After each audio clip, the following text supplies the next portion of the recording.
This lecture was given at a Journey into Wholeness conference. These conferences provide a setting for Christians to explore the concepts of Carl Jung and what they have of value to offer us on our spiritual journey. We continue with Meinrad Craighead's presentations. This will be the third and the final of her lectures and the showing of her artwork in slides. In my own heart, and I know in discussions with others, these images are going deeper and deeper within each one of us. So as we take our prayer this morning to continue, and then Meinrad will come to the podium. Give me a candle of the Spirit, O God, as I go down into the deep of my own being. Show me the hidden things. Take me down to the spring of my life and tell me my nature and my name. Give me freedom to grow so that I may become my true self, the fulfillment of the seed which you planted in me at my making. Out of the deep I cry unto thee, O God. Amen. Meinrad Craighead. This painting is called Crow Mother over the Rio Grande. From the Psalms, you give it, we gather it up. You open your hands, we have our fill. It is you who renew the face of the earth. I live in a land of indigenous Pueblo, Navajo, and Apache peoples. Like our liturgical calendar of revolving feasts, these peoples likewise honor the sacred seasons of Earth's annual history, from birth through life to harvest, death, and resurrection, in their communal dance celebrations. These dances are very important to me, and taking part in them, I am able to honor my specific place on this earth and to give thanks for my sense of place in New Mexico. The Pueblo people have always been an agricultural culture, centered in a specific place, bound to the agricultural seasons of planting, growth, harvest, and rest. Most of their ritual ceremonials are based on these natural metaphors, especially the cultivation of beans, maize, and squash. So in this image of Crow Mother, she is giving. She is giving the sacred beans, she is holding the sacred maize. Food pours from her plentiful lap. The crows are her heavenly guardians, creatures of heaven and earth. Their eyes are her eyes over the land, and her dark, enigmatic face is the impenetrable eye of heaven. As Crow Mother, she flies over the Rio Grande. She flies over my property. And here the great river is represented by the Navajo rug, which you've seen a number of times now, it's the Navajo rug which hangs over my workbench. When I first moved to the place where I live, very near, 2-minute walk from the river, shortly after I moved in, walking the property really for the first time, quietly and wanting to feel every square inch of this half acre, I found a dead crow which had become caught up in a fence, in a wire fence, a fence made of field wire. Not too long before I found it. And I disentangled the crow from the wire, and I buried it.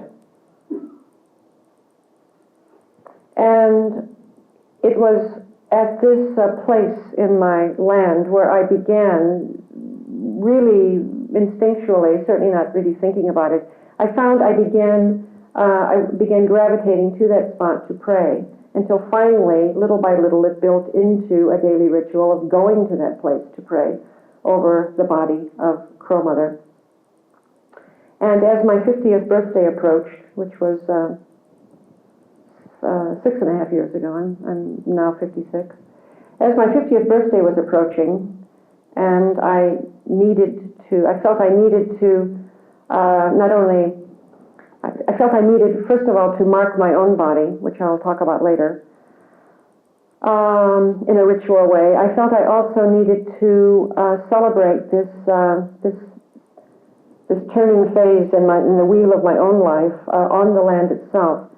So I built an altar over the body of Crow Mother, and that's the altar I talked about last time when someone asked me about my daily rituals. So over the body of Crow Mother now is a fire, what I call my fire altar. And she, again, without really thinking about it, I realized that she had evolved into the patron of my place in New Mexico.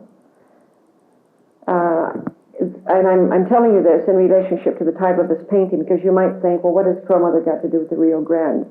Not only personally for the reasons I just told you, but also there's just isn't a day when in my daily walk in and along the river don't have crows with me. Next painting. This painting is called Crow Mother Night Flight. Yesterday I spoke of two dream messengers, Flicker and Erdemir, who were spirit agents prophesizing and nurturing my departure from the monastery. Another messenger was Crow Mother. Crow Mother is the Hopi Kachina spirit, who is the mother of all Kachina spirits. And Crow Mother, again, while still living in the monastery, came to me as if riding upon a magic carpet. And here again is that Navajo rug, which has always signified for me the spirit of the Rio Grande. Horizontally, the river, and when it's hanging vertically, the blessings coming down in the form of rain, the water from heaven. And here again, she carries the sacred corn, bringing nourishment for my own flight, another night flight into the unknown after 14 years of being in a monastery. I entered the monastery when I was 30 years old and was 44 when I left. No questions yet?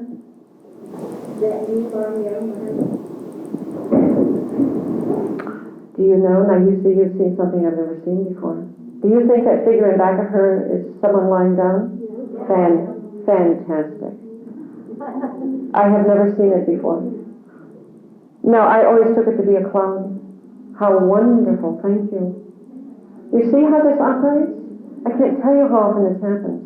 And people will say, oh, isn't that interesting that, whatever you've got there, and I say, what have I got there? But now that you've said it, of course, I see it. It's like playing with cloud shapes. Do you see it, do you not? Thank you so much. I love knowing I'm flying around in the sky with her. Maybe that was a premonition of flying over the wall. Is there any differentiation between seeing Crow Mother here versus the first one? No, it's just that this painting came first, and because this was the memory of that experience, the dream experience. This is an example of an image, a painting, which was done years after the dream. This dream would have been, I left the monastery in October 1980, so I imagine this dream was sometime in 1980, and this painting was done probably about maybe 4 years ago. Yes. That Crow Mother outfit was a hobbit. And again, I have never noticed that. No, in fact, her garment is based on the garment, which is how it's like a cape she wears in the Hopi Kachinas. It's not exactly like that, but it's based on that. I didn't finish answering the question that came before yours. This was the first painting, and sometime after this painting, Crow Mother over the Rio Grande began to happen. Very often that happens. The energy of one painting, although a painting will finish, the energy in and of that painting is still active in me, and it takes another painting to use up all of the energy that came in the course of making the first. So very often they are images almost side by side. They're not the same, but I think you can see what I mean. So to further answer that question, Jim, could we just go back to the first one so that other people who may not have noticed that in this painting, her toenails are claws, and in the next painting, they are just feet, as you see them in the carved kachinas. Next. Myra. Yes. What a wonderful cry, Myra. That sounds like a dream voice. Myra. Leave the monastery, Myra. Sorry, I don't mean to tease you. It was just really very beautiful. I have heard a story about St. Myra. Oh, yes, you have. And I'm going to be talking about that. Yes, it's, a number of people have said, first of all, my name, and of course I can't talk about my name without talking about the original Meinrad, and then I will talk about my own personal Meinrad, and that's all involved with ravens again. Okay, next painting. Now this painting is the first of what became a trilogy, a triptych of paintings. Unlike what you might expect a triptych to look like, the paintings do not belong together side by side. It's not a triptych in that sense. It's a triptych in terms of energy. So like the two we just saw, a diptych of the two Crow Mothers, we have Crow Mother coming now again in a different guise, and she gets sort of wrapped up inside an Artemis figure, which I'll talk about in a moment. The name of this painting is Kestrels and Crow Mother in a Storm. This painting came from an experience in a late night thunderstorm, actually not terribly late. It's a storm that started about, it was in September, started about 7 or 8 in the evening, and I was in my studio just reading. September in New Mexico is a time when the days are still hot, but the evenings are starting to get a little cooler. It's a very, very pleasant time. Anyway, the storm started, as storms will, in quite an ordinary way. And September is a time when we do get rain in New Mexico.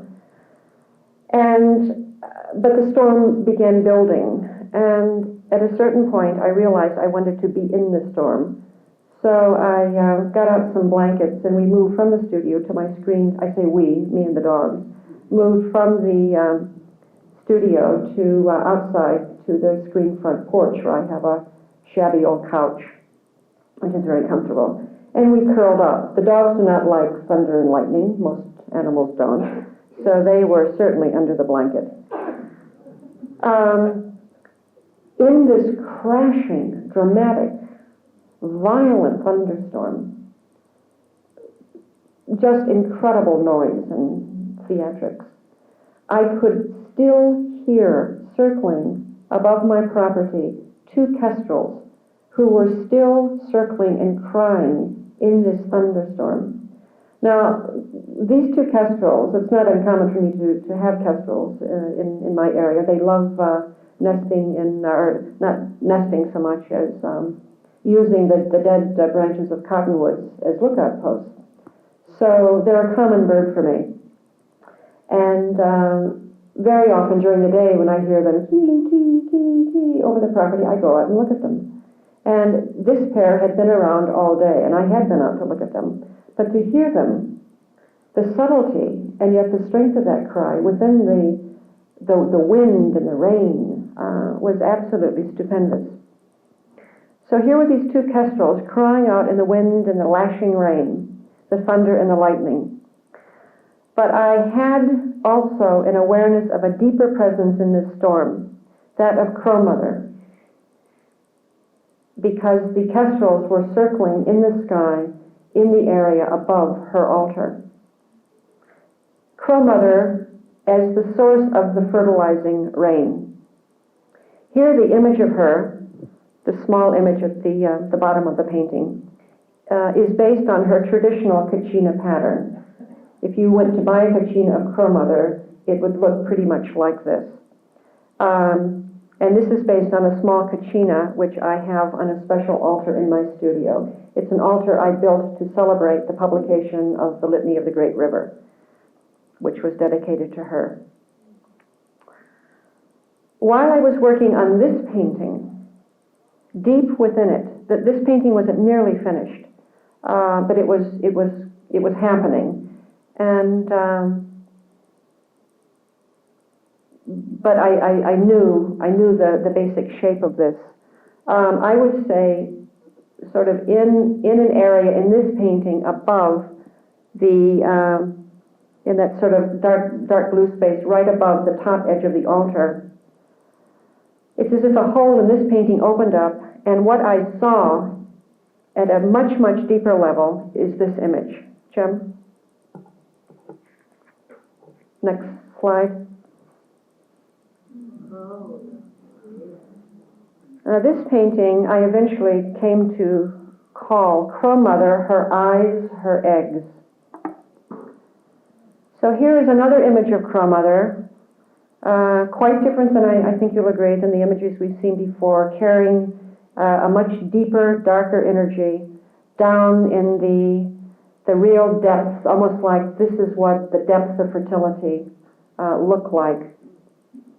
So here she is enthroned in her own being, her own presence, a dark bird of endless interior fertility, represented by her eggs. You just feel that this energy is just going to be producing these eggs ad infinitum, much like the painting of the cycle with the three Norns, with Niagara, the great world serpent, gnawing at the roots of Yggdrasil while they kept pouring water over the roots of Yggdrasil. So there, that destruction, creation, destruction, creation. So here it's this perpetual creation. Her sight is in her flight. Her wings bear multiple eyes. And the space she occupies is a tapestry of eyes. Some people have asked me about the background, and before I tell them how it evolved in the painting, how these eyes evolved, some people think that it's snakeskin, which is fine. I mean, horn? Oh, corn, yes. Very good, yes. Sorry? Hello? A beehive? Oh, wonderful. Never thought about that. I kept bees in the monastery for 2 years.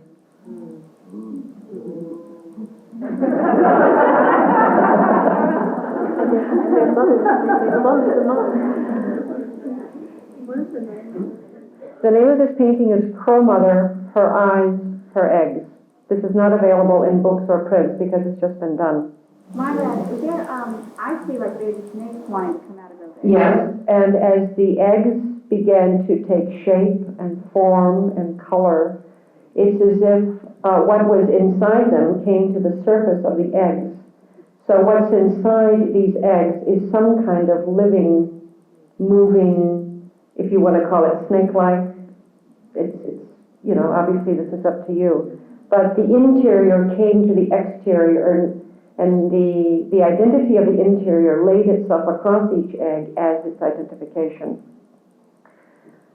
Now, Crow Mother in Hopi ceremonials appears only twice in their yearly calendar. She's a very shadowy figure.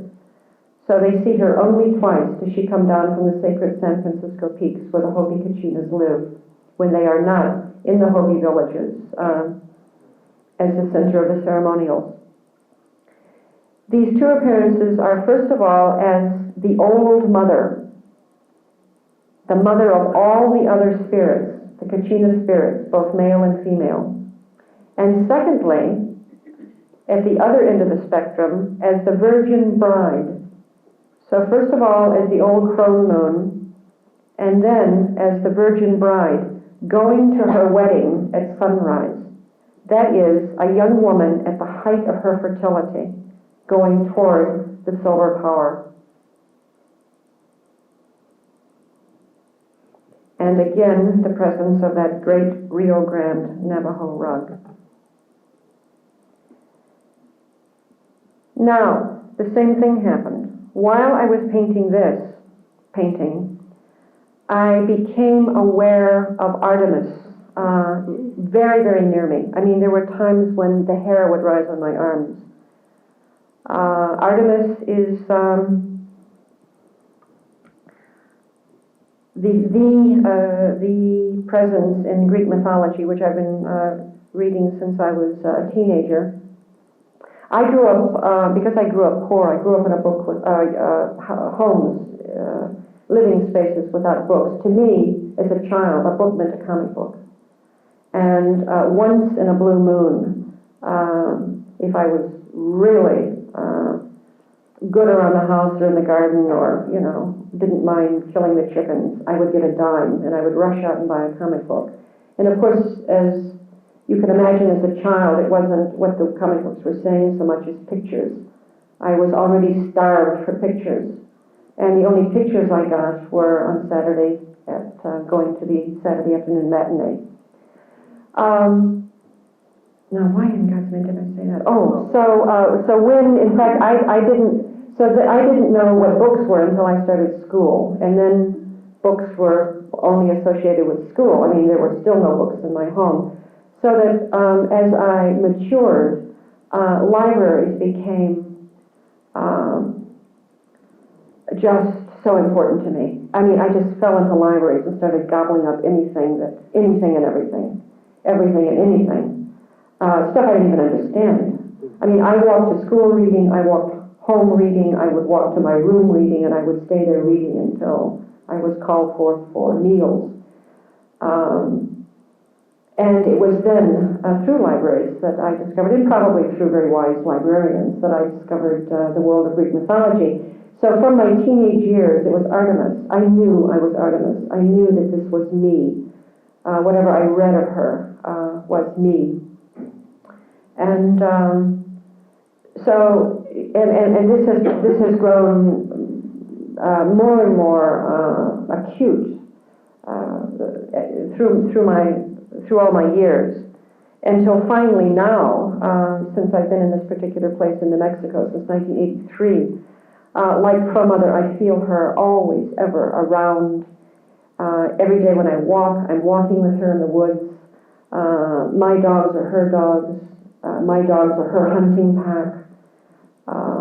It's a very deep identification. So now, in this painting, while I was doing this painting, I felt her presence. My studio space has the presence of three animals, not only in fetish form, but in their skins that people have given me. The badger, a beautiful skin of a badger over one chair, which I use a lot. The skin of a small female coyote hangs over my easel. And when I'm at my workbench, on my high work stool, the back of it is, over it hangs the skin of a mountain lion. So when I'm working, my back is pressed into a mountain lion's skin. And so I also feel her there in the presence of the wild animals. Next. So while I was working on the Crow Mother, her eyes, her eggs, I began to feel Artemis, and then I began to feel Artemis working in whatever the next painting was going to be. And this is the next painting. This is the third level of that original energy which came in that thunderstorm that night in September. First, the Crow Mother, the kestrels and Crow Mother in the storm, and then Crow Mother, her eyes, her eggs, and now this painting, which is called When Artemis Hunts. And I think I needn't tell you that this is clearly me as Artemis. It's a self-portrait of Artemis as the hunter artist. In the evenings while I was working on this painting, I was also reading from Patricia Rice's book, Through the Goddess. This book is not available here, but Annette said she would make a note to have it available in future conferences. It's a book I highly recommend. Patricia Rice, R-E-I-S, Through the Goddess. As this painting evolved, the appearance of the phallic snake was deeply startling. So it was with some astonishment that I found I was reading passages in Pat's book which closely corresponded to this unfolding image. In the book, at some point, she's talking about Maria Gimbutas's work on prehistoric goddess imagery. And some of you, I'm sure, are familiar with the great books, that huge archaeology books that Harper and Row is publishing of her very, very important work. They're very expensive, but they are available. And even if you can't afford or don't feel it's a book you want in your library, you might in a bookstore someday at least browse through it just to acquaint yourself with these remarkable images that she's been digging up in what she calls Old Europe, the area of what is now Romania, Yugoslavia, Albania, and so on. And Pat, in one section of her book, Through the Goddess, speaks of these, she knows Maria Gimbutas, and she speaks of these images. The imagery demonstrates how the language of the goddess is inscribed on and encoded in her body. Because many of the Paleolithic goddesses, which she has been finding, show the vulva and the phallus within her. So the Great Mother carries those energies, both those energies within her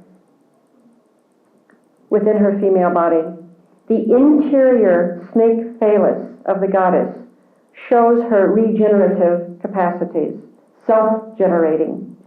The image expresses a concept of the possibility for self-fertilization, self-renewal, self-regeneration, not regeneration, renewal, and fertilization from an outside force entering her body. So I found that, in fact, I was already painting this image, this energy, before I found that I was reading it in Pat's book.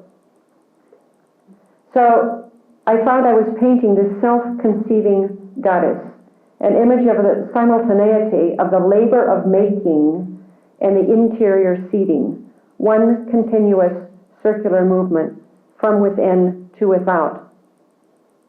Now, one of the images we're going to be looking at in a few minutes is called The Hunter Comes for Her Hound. But I wanted to put this first because I wanted to show it in context with the triptych.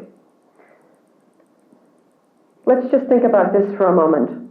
Hunting, like painting, is about, or any creative process, not just painting, is about the search, not the apprehension, not power, not possession, not killing.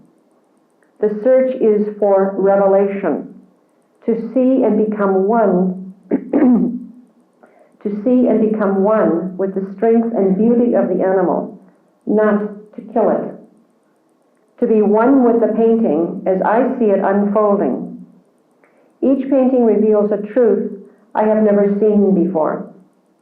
My paintings are always teaching me. My paintings are always light years ahead of where I am. And I, in my spirituality, am following my paintings. Each painting reveals a truth I have never seen before. I emphasize the word see. These do not come to me in sort of abstract principles and guides, but I see them. Not a truth arrived at mentally, but an insight. A truth arrived at in the labor of making and birthing and watching and waiting for the image to become what it is meant to become.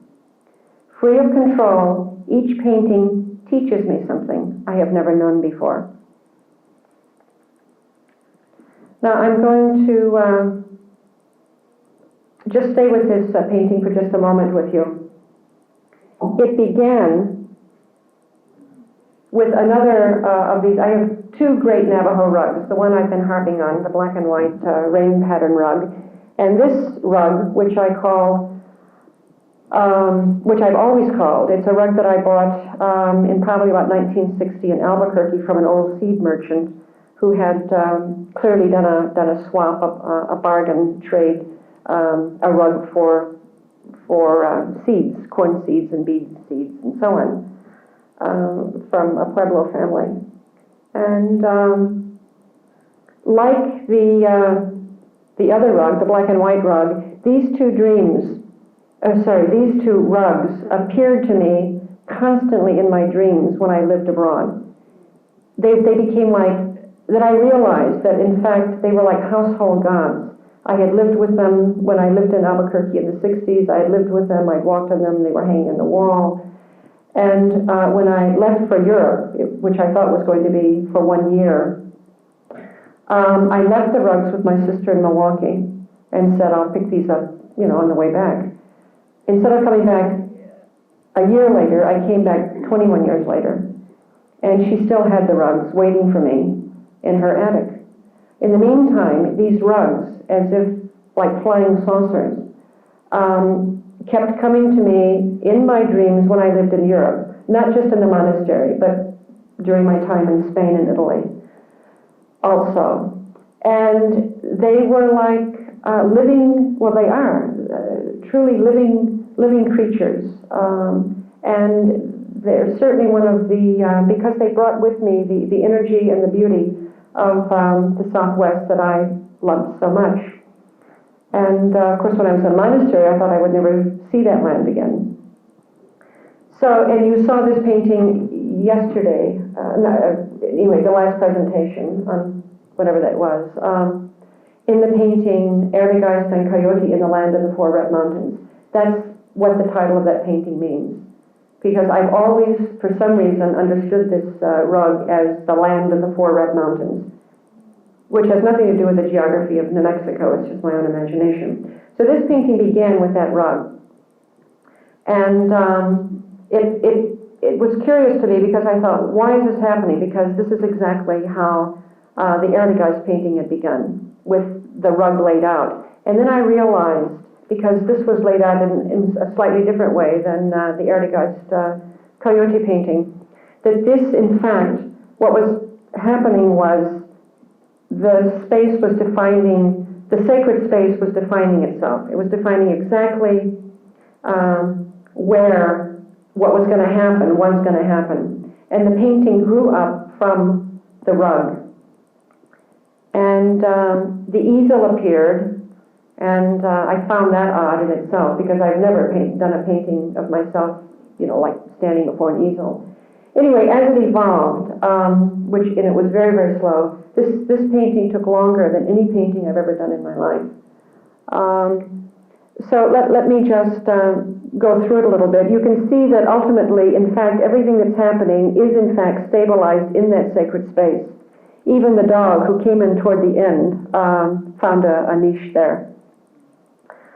So that you see, obviously, it's obvious to you what's happening. It's the presence of Artemis who arrived while the painting we saw before this, Crow Mother, Her Eyes, Her Eggs, was on the easel. And this is a metaphor because, in fact, I don't work at an easel. I work looking down at a painting on a flat surface. And Artemis evolved, and only toward the very end, the eggs were in her belly, and only at the very end, the easel area was finished. The area, and you see she carries in her quiver. You see that the paintbrush is winged like an arrow, and the wings, the feathers are flicker feathers. I have a lot of flickers on my property, so of course I collect a lot of. I just pick them off the ground. And the flicker feathers are also so that it's, instead of a quiver of arrows to kill, it's a quiver of brushes to create, all winged with flicker feathers. Her braid flying off, and the slight sweep of her skirt indicate that we have some kind of breeze approaching from the right, which is rather the way I felt her presence, as a kind of a current of air around me, enough, as I said, to raise the hair on my arms. She is holding ritually in her left hand, it's just actually a piece of scrap 1x4 that I had lying around, and I'm very often asked to do ceremonial blessings and various rituals in people's lives.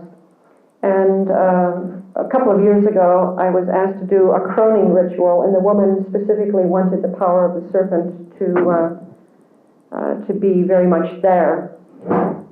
And so I just took this piece of scrap 1x4 and carved the object which Artemis is holding in her left hand, which represents the serpent. Directionally, I think you can see what's happening. The serpent is all of the movement to the right is like being met with this wind coming at it. So there's that kind of tension. The energy moving right met with the energy, meeting with the energy moving left. The presence of the serpent, which runs along the top of the canvas, which runs along the edge of her braid, which meets the brush, and that strong angle of her arm coming up, holding the brush, echoes, it's the same angle down in the easel. So the eggs were there, and I didn't know that there was a snake hiding in there. And so, first of all, the snake appeared I mean the red linear curved movement around the eggs, and then at some point the snake itself appeared, moving out of her body. So it had been within, as Maria Gimbutas's the phallic power and the vulva power are simultaneously within.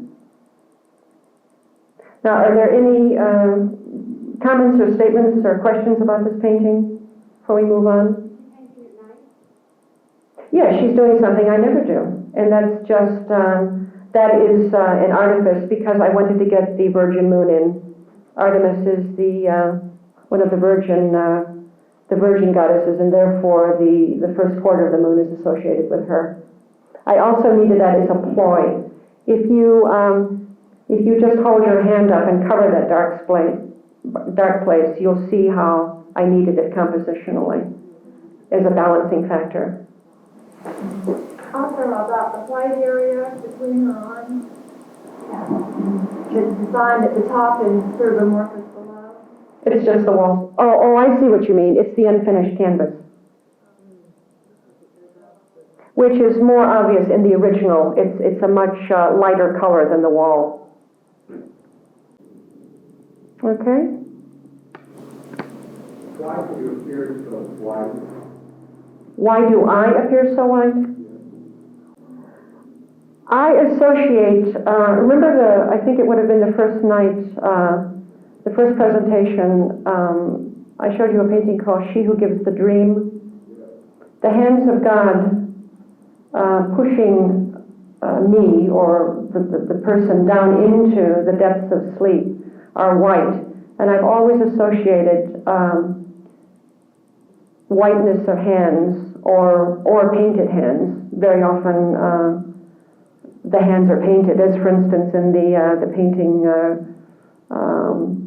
The Sound of the Rio Grande, the cover of which is the image on the cover of the book The Litany of the Great River. And I think that the right hand is white because of that energy, the concentration of energy. Your hands are always of such significance in every one of your paintings. They always show a strength and a sensitivity and a purpose. Can you tell us a little more about the use of your hands so much in all your paintings? Well, I guess if I was a handless maiden, I'd be in trouble. If anyone had cut off my hands, have you folks read that book? Gertrude Müller's new book. It's called Here Who Dwell Free, and the whole book is based on the fairy tale, The Handless Maiden, which is much too long for me to tell you here. Maybe Robert will tell it to you sometime if you don't know it, or you can look it up yourself. It's in her book. The theme is the theme, that same story is also taken up in the new book, Women Who Run With Wolves. Slightly different interpretation. Gertrude's interpretation is that it's the father who axes off the hands of his beloved daughter. Well, what can you say about hands? I mean, hands are what make us human.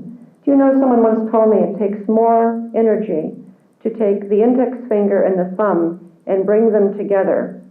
It takes more mental energy. The body has to work harder than to digest a meal.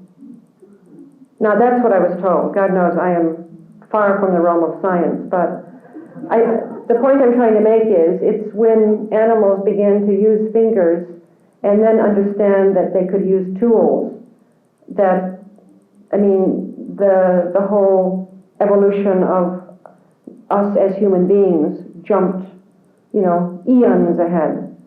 It's our hands that brought us. We began in trees, where obviously hands are important, but when we dropped to the ground, the hands began to, even picking up one rock and smashing it against another rock in order to crack open a shell, in order to eat the inside. I mean, robins can do this. Not robins, a thrush. You've all seen thrushes who will find a snail and then smash it against the stone in order to crack it, in order to get at the interior with greater facility.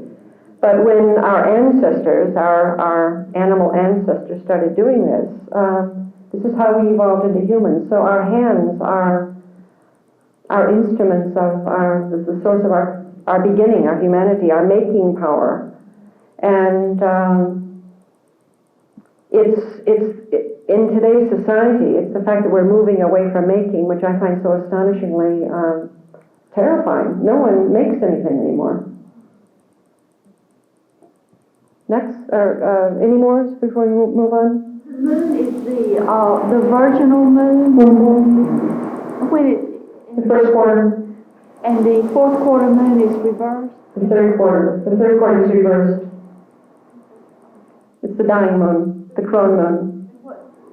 Full moon. The full moon's in between. Is that what you mean? Yeah, this is the first quarter. The second is full. The third is. Well, no, I mean, we delineate it into three. But I mean, because those are the most obvious, but obviously each night it creeps toward its next form. Dark moon, where we don't see the moon at all.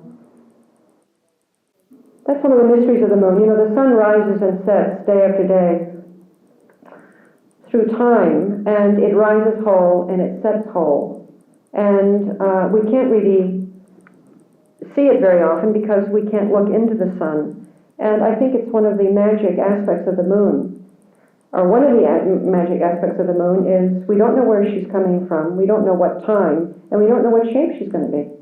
And I think that has always haunted our imagination. It's like, ooh, when we find her, it's like, there she is, because she comes at you unexpectedly. Now, I'm very conscious of moonrise and moonset, but I don't think most people are. And I don't think most people even understand the phases of the moon. One of my favorite family stories about the moon is a story that my sister wrote me when I was still in the monastery. She has two daughters, and when the youngest daughter was 18 months old, she was sitting on the floor one evening and looking outside. Looking through a window out to the sky. And I don't think she was talking much. You mothers would know that. Anyway, I remember Carol saying that she was about 18 months old. Anyway, she pointed and said to her mother, "Oh, Mom, the moon is broken." Which I thought was astonishing, that she was like she was experiencing the moon for the first time, and in order to know that it was broken, she had to know that it was full. So maybe she had experienced a full moon, and this was her first experience of one of the phases of the moon. I found that astonishing in a child 18 months old. Next. Now here's Artemis again. This was done a number of years ago, and it is another self-portrait. An image of Artemis who came to my gate one night. It was actually late evening. not night, to call my hounds for the hunt. The moon had risen early, and when the moon rises in Albuquerque, she comes over the mountain, and it is something to behold, especially in the autumn when the moon is near the earth, so that when it comes over the mountain, it looks like this huge orb appearing over the mountain, throwing the most incredible amount of light, kind of greenish pink. This is a kind of a long story, which if you want to, you can read about in the book, The Litany of the Great River, just to make it a little bit shorter. She came to call my hounds for the hunt, and they raced to the gate to greet her, which is why I was sitting outside in a portion of my land, just being outside in the dusk, because I love dusk as much as dawn. And it was they dashing to the gate, a gate that was rarely used. It opened onto the acequia, the irrigation ditch, which runs alongside my property. So, and their tails were wagging, and they were in a state of, you know what a pack of dogs are like, in a frenzy of excitement, of welcoming. And I thought, what's going on? And then I thought, well, someone must be coming, but no one came. Anyway, it's only, and then I realized that the Virgin Moon was in absolute alignment over my gate, and I knew it was Artemis who had come for my hounds for the hunt. I feel this way about Artemis. She watches me watching her. I feel that way about the moon. You look at the moon, but the moon is looking at you. She hunts my soul and strikes my eye with her sharp crescent curve. The crescent moon is the new moon, the sickle moon is the old moon. Some people forget that each of the first quarters, the beginning of the cycle, have names. Crescent is new, sickle is old, if that means anything to anyone. She hunts my soul and strikes my eye with her sharp crescent curve. I am branded. I am one of hers. I have the eyes of a solitary hunter. She teaches me that hunting is not about killing. Hunting is about seeing. She's holding binoculars, which were startling when they arrived in the painting. Because although I was certain it was her, you know, I always have to be ready for any different kind of identification. And she was holding, to begin with, she was holding what I thought was going to be an orb, and I thought, well, maybe she's holding the full moon. And then I thought, well, maybe it isn't Artemis. Maybe it's another manifestation of the full moon. But in fact, what I thought might be the orb of the full moon became these binoculars. And only when the painting was finished did I realize what the binoculars mean. Can you figure out what the binoculars mean? Yeah, it's the intensity of her seeing. In other words, so here she has the four eyes. When I'm using binoculars, I always feel I have four eyes seeing into the distance. But it took me, you're much smarter than me, it took me longer to realize that. And when they started appearing, I thought, oh gosh, because technically to, you know, make them and to get them right was going to be a sort of technical chore, but you know, you do it. And she's wearing a squash blossom, Navajo, piece of Navajo jewelry called squash blossom, which is also mine. Next painting. This painting is called Gaze Hound Hunts the Moon. A gaze hound is a dog who hunts with its eyes, not with its nose, or at least predominantly with its eyes. For instance, obviously a greyhound, any of those coursing dogs are gaze hounds, which I've always felt is an intensely apt metaphor for an artist. Because an artist, like a gaze hound, hunts with its eyes, to see, to apprehend, to take into oneself. So of course, this makes this painting related to the Artemis theme we've been speaking about. The winged serpent, however, basically this painting is not about the Artemis theme, it's about the theme of androgyny, which we've spoken about. We spoke about the first night in the painting simply called Egg, and also the painting called Birthright, the painting that in fact is out in the hall called Birthright. The winged serpent is that impossible creature of the world imagination. The serpent who may fly, a snake who can fly, and the bird who may burrow. And birds basically do not burrow. We do, of course, have the burrowing owl, and there are exceptions to that, but basically, birds are in a state of hysteria if they to get caught even in a tree. You can hear them fluttering in panic to get free of it. The creature whose flight ends in its own beginning. The tail whips off to the right and then circles back to the left and ends in the sacred spiral in its own being. The great central shaft, which is how this painting began, with those electric zigzags running down the middle of the composition. It's very difficult when a painting begins very dramatically like that, because compositionally, it's like you've stuck a pole in the ground and everything has to work compositionally in relationship to that pole.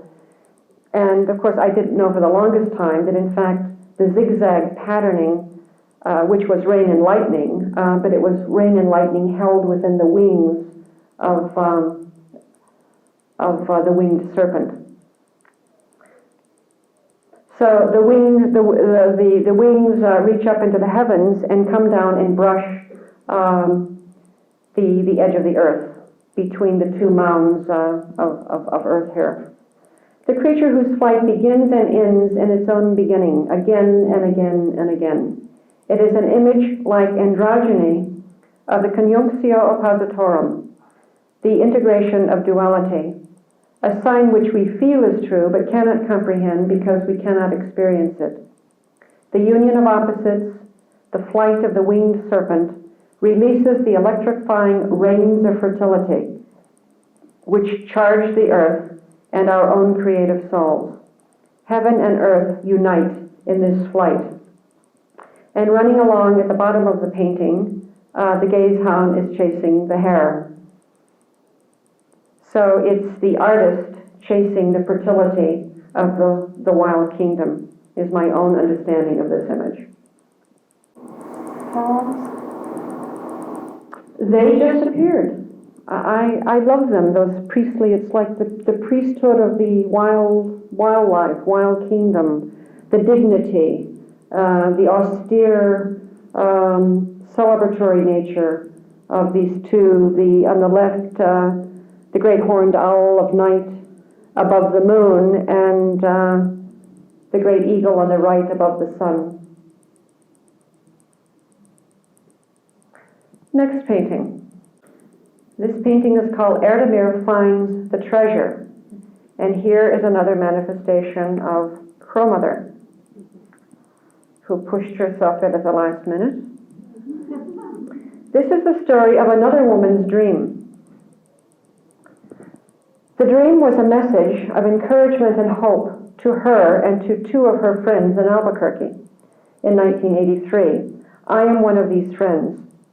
This friend came to me one morning and told me of a dream whose central character was my young dog, Erdemir.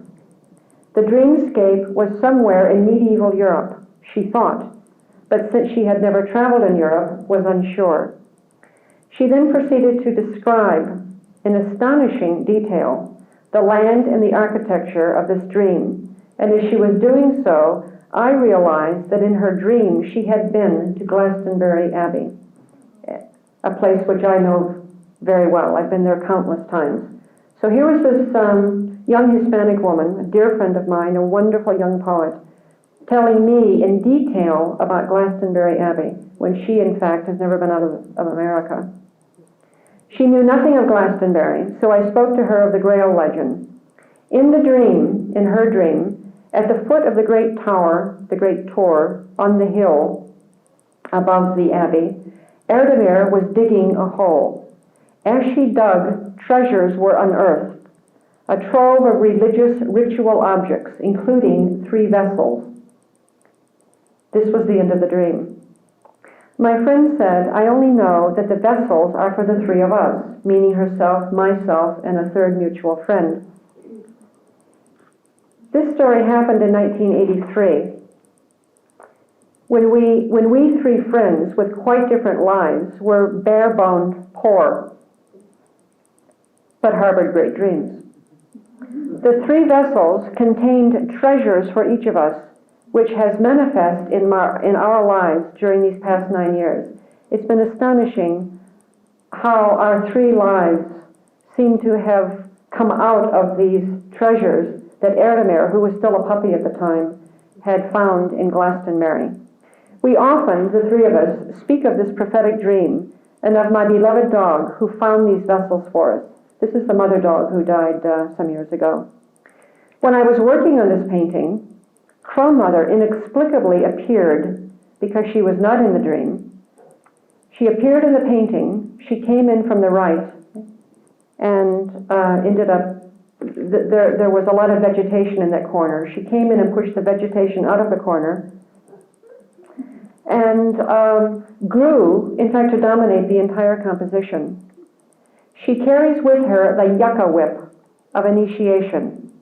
Now, this yucca whip of initiation is used by her or through her messengers, really, who are called the whippers. In one of the 2 times she appears, part of that appearance is to initiate the young men in the pueblo, if there are any, who have reached that coming of age time in their maturity.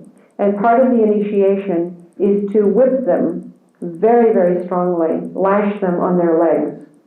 And if any of you know what yucca is like, you know what a severe initiation that would mean.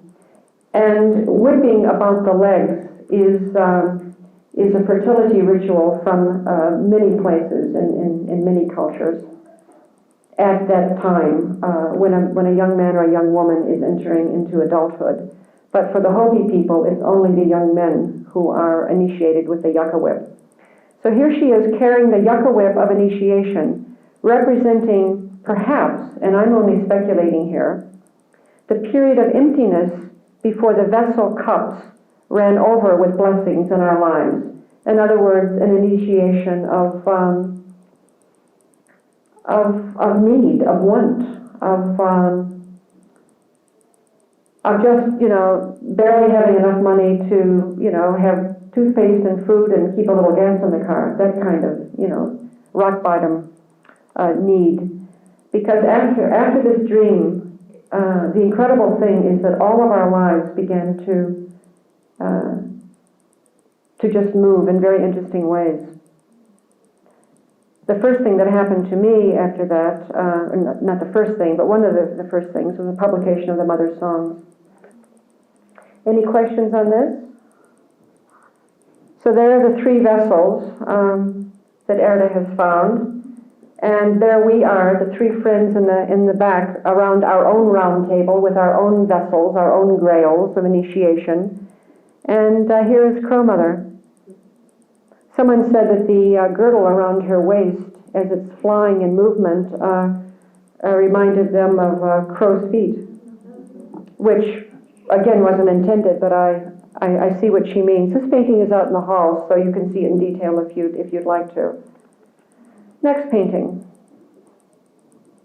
This painting is called Guardian of the Dance. Certainly another and perhaps one of the final images of the extraordinary within the ordinary. This is a dream image in my own kitchen. And it's as if the kitchen became the cauldron where I danced with the Great Mother, who is also here in her guise, in a way can be seen in her guise as Artemis, wearing the skin of a great mountain lion, where I danced with the Great Mother between fire and water, in the space between my stove and my sink. The dance was a dance of death, that is, a dance of transformation, of regeneration. She entered my home to slay me, but in the course of the dance, it was I who slew her in her guise as a mountain lion. But the slaying was not death-dealing. It was the empowering moment of transformation when I felt her animal being bestowed upon me. This was a very disturbing dream. You can imagine how disturbing to dream of slaying the Great Mother.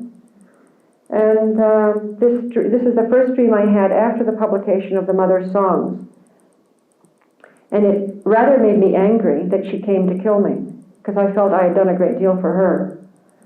So it was a very ambiguous dream for a long time before I felt that I understood that in fact the dance was about her bestowing on me the wildness of creation I talked about the other day when the Pueblo parents touched their infants, newborn infants, with turkey feathers to bless them with the wildness of creation.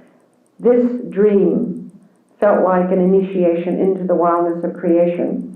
So you see, we each have 4 arms, 2 arms with which to embrace, and 2 arms with which to slay. And the living mountain lion, who was not in the dream, the presence of the mountain lion in the dream was only her cloak over her upper body, much as Perry used at one of the skins last night. And toward the end of this painting, the mountain lion sort of slewed in and looks, and there's that threshold line again. It's much more vivid in the actual painting. It's a very intense red. Standing right at the threshold, almost as if the threshold itself, or the line of demarcation between sacred and profane space, is if the line itself wasn't strong enough to keep you out of here. What's going on here is very sacred, is very private, the mountain lion is saying. And yet we are allowed to look over the mountain lion's body into this world. I hear words a lot from the groups, how one word leads to another, and how profound meanings in that. When you said bestow and beast, they're connected there. Yes, I've often, myself, in fact, that's sort of one of my mantras when I'm walking with my beasts, out in the woods with other beasts, the relationship between bestow and beast. Any questions, any comments? We have one more slide now. Yes? The figure on the left. Yes. The figure on the left. Oh, the figure on the left, as I was painting this painting, was it a little bit before? Anyway, I can't remember exactly. Anyway, someone had brought me a mask from Mexico. It's not going to be very clear to you in this slide. It's small and detailed. It was a mask of the spirit face of a woman, and the upper part of her skull is a turtle, and the lower part is a rabbit, a hare. You can see the ears running along her jawline. And this particular friend, it's Robert Lynn, some of you may know his paintings, is a very dear friend of mine, and he had been to Mexico and brought this back for me because he calls me Turtle Woman. Turtle is also one of my spirit guides. And I wasn't at all happy with the way the mask was painted, so I regested it and repainted it. And this happened not long before this dream happened. And so I wasn't surprised when it itself came in. In the dream, it was on the wall in my house, which in fact is not where it was. It was hanging in my studio, outside my studio. But in the dream, it was, in my house. And for some reason, this mask participated in this dream, and therefore seemed to want to participate in the painting. Should we go on? Next. This is the last painting, and I've left this to the last because I wanted to show you all the Crow Mother images, because this is a painting which touches specifically on the theme of the Black Madonna. The Black Madonna, one of the sources of the image, which was found all over medieval Europe, the mother and child image, usually carved in stone, of any size, from small to very great, probably originated with the Isis and Osiris imagery, carved imagery, from Africa, of course, from the Egyptian civilization, which very easily could have found its way through the Mediterranean into Italy. Those of you who have spent time in Europe know that there are Black Madonna shrines in many, many places in Europe. And they have over the years, or until I came back here, become very important places of pilgrimage for me personally. And not only did I choose to live, I had a Fulbright to study in Spain in the 60s, I forget when. Anyway, I chose to go to spend that year, nearly a year, in Catalonia, because I had always been deeply moved by the period in Christian art and architecture between roughly the year 1000 and 1150. And northern Spain is a treasure trove of art and architecture from that particular time. And I chose to live not in Barcelona, which is a great city, but still a city. And I don't like living in cities. I like to visit cities, but not live there. I chose to live on the great mountain of Montserrat. Those of you who have been there know what I'm going to say next, because I needed to live literally, physically in the shadow of the great Black Madonna, who is enthroned, who is the center of that great pilgrimage cathedral, Benedictine Abbey pilgrimage center. And she herself is very old, 12th century. The child she holds was added to the statue much later. But these images of the mother enthroned, holding the child on her lap, probably, as I say, represent Isis and her son lover, Osiris. And I'm not going to get into that legend, but those of you who know, and if you don't know, you can look this up if you're interested. And when I came back to the States in '83, and this whole Crow Mother imagery began really assaulting me. And I, of course, she began appearing in my paintings, the paintings that I've shown you this morning. Little by little, I began to somehow understand that it could be that Crow Mother is the manifestation of the Black Madonna, the Dark Madonna, in the Southwest. Now, some people feel that Our Lady of Guadalupe, the image that is so common, well, not only to the Southwest, I mean, it's moving out from there. One of the central images from Hispanic Catholicism, and I'm sure it's an image you would all recognize, even if you don't recognize it by name. Some people consider her the Black Madonna of the Americas. And I think that's a very fair and a very beautiful image.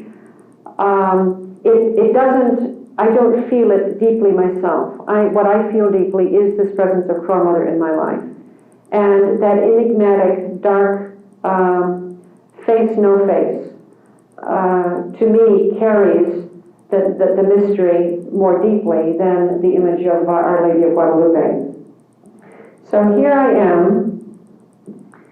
This is I have 9 great, old, enormous, it would take 3 people holding hands to get around them, cottonwood trees on my land, which is why I bought this particular piece of land.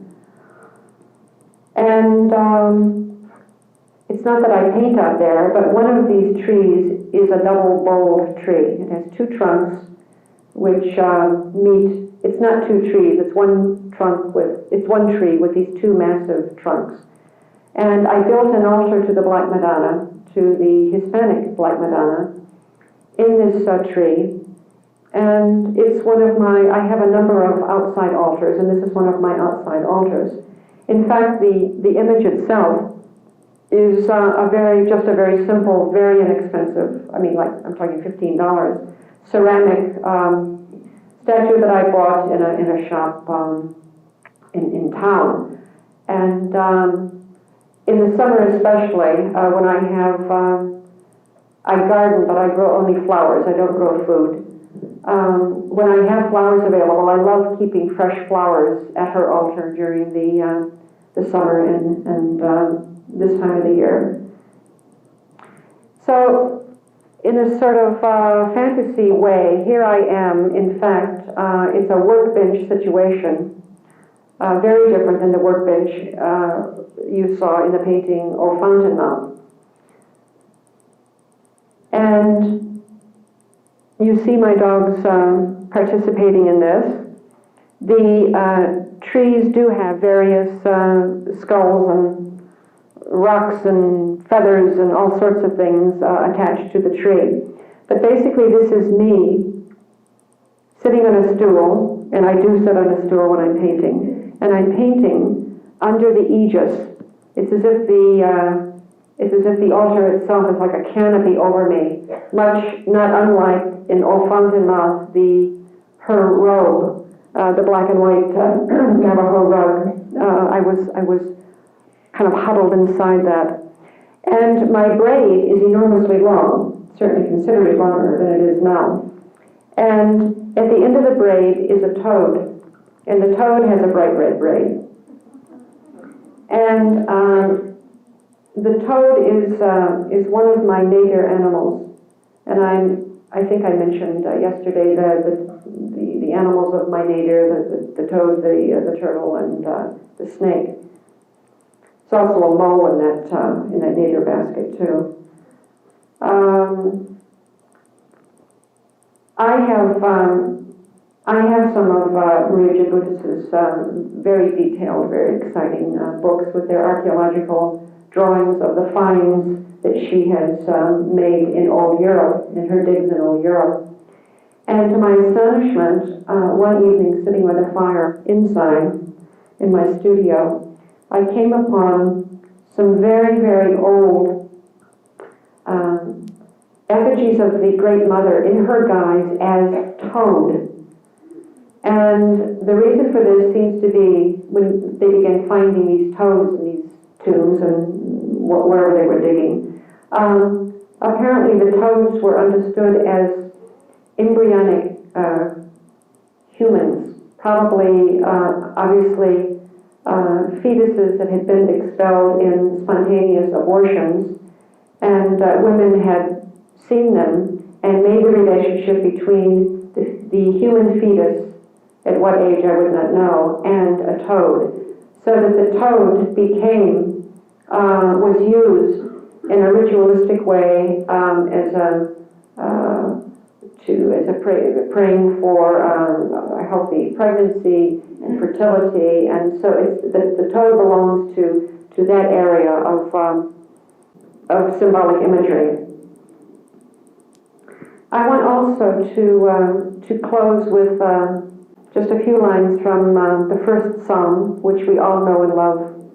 And of course, I've changed a few of the words, which you will recognize immediately. Happy indeed is the woman who ponders God's Spirit day and night. She is like a tree that is planted beside flowing water.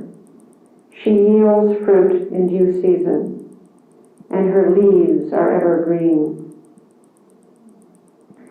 So, as I say, in this painting, here I am sitting beneath an altar to the Black Madonna, set in a cottonwood tree which grows near my studio in Albuquerque, near the great river. Like the tree in the first Psalm, I am planted in the great river flowing from God's throne. And I nurture a fantasy that my braid is my symbolic lifeline. It is growing down toward the earth, down to my end, which is my beginning. Now, did you see what I did? I held a flashlight to my mouth. And put the microphone down as if it was going to illuminate the, I don't know, if anyone wants to think about that, you can think about it. Okay, here we go. I'm now right, okay. So yes, you can turn the slides off now, Jim. In closing, I just want to say, if I had one word, if I had to choose one word to define my life, I would say life is Thanksgiving. I view my creative work as a continuum of giving thanks for the creative spirit who lives and breathes and makes within me. Her hands making it within me, to the person who asked about hands. I pray that my paintings may be an unbroken litany of praise to our common creative source. May she give you your heart's desire. May she fulfill every one of your plans. And may you rejoice in the joy of her presence. Thank you.